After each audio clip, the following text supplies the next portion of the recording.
Hi everyone, Dennis Foley from Acoustic Fields. Today we're going to talk about room personality formation.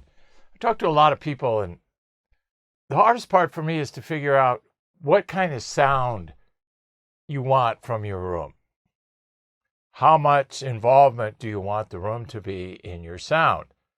And we always start with the low frequency first. What do you like in the low end? What do you like in the middle and high frequencies? And trying to quantify that for people, that's a really hard thing to do. The more experience someone has listening, the easier it is for them to explain what they like and easier for me to understand. But the point of all this is that we can change things in the room to match what you require if we just, walk through a few steps. Our bodies are kind of shells for our personality, right?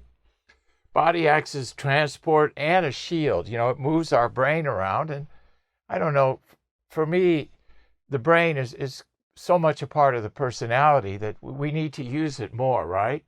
So our self is inside our body shell, and our life experience forms, our personality and how we act to situations and a whole litany of things. Well, room experience, it can produce, that same kind of changes, same kind of personality changes. We can view the room kind of as a person, and we can impact personality changes.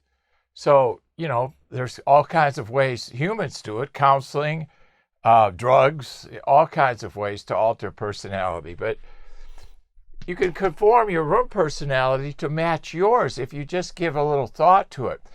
Because in the past, people always used to say, well, I can never get the low end of the room right. Well, the reason for that was there was no technology available to give you that kind of relief. Well, we have that today with our carbon technology. We can get you a low end in your room just as tight, clean, and distinct and separate as the mid-range. And we have that kind of technology today. What does your music self require? That's the key. And you should be honest with yourself. Admit to yourself what you want, what you don't want, what you can live with, what you can't live with. And then that forms the basis for a strategy. And then we can take the steps and tactics to ask. Low frequency extension. How about attack and decay rates? Do you like that strong fundamental punch with the long tail? We can get that. Do you like everything to kind of be a little bit shorter in time? Okay, we can do that too. There's a lot of flexibility in what we can do. Reverb times. Obviously, we want to match usage, but we also want to match the personality that you like. Some people like more reverberation than others. It's a subjective thing. There's no right or wrong. It's what you like. It's what your personality is all about. Psychoacoustics. Do you need larger room size in the presentation? We can do that. We can make the room sound larger using diffusion.